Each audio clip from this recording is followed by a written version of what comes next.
Hi అండి. నమస్తే. ఈరోజు మనం అర్జునుడి యొక్క గాంధీవానికి, కర్ణుడి యొక్క విజయధనస్సుకు ఉన్న డిఫరెన్సెస్ చూద్దాం.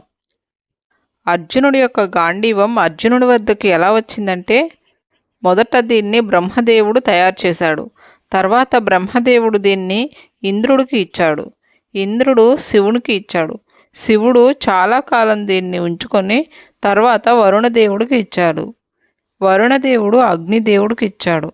అగ్నిదేవుడు కాండవన దహనం సమయంలో అర్జునుడికి ఇచ్చాడు.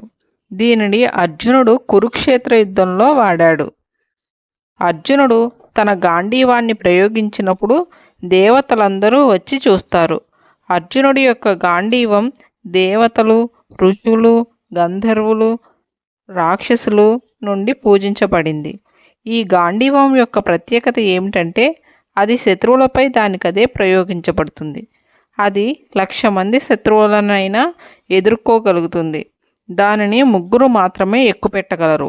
వారు అర్జునుడు, కృష్ణుడు, ద్రోణుడు. ఇది కర్ణుడి యొక్క విజయధనుసు కంటే చాలా బరువుగా ఉంటుంది. ఇప్పుడు కర్ణుడి యొక్క విజయధనస్సు గురించి చూద్దాం. విజయధనస్సు కూడా గాంధీవం కంటే ఏమాత్రం తీసిపోదు.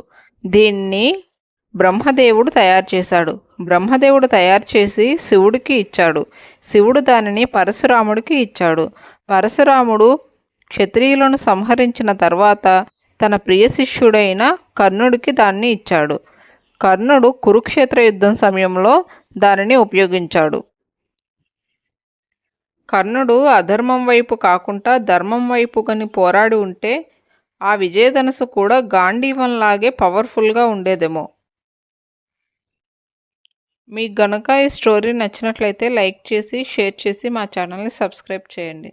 Thank you.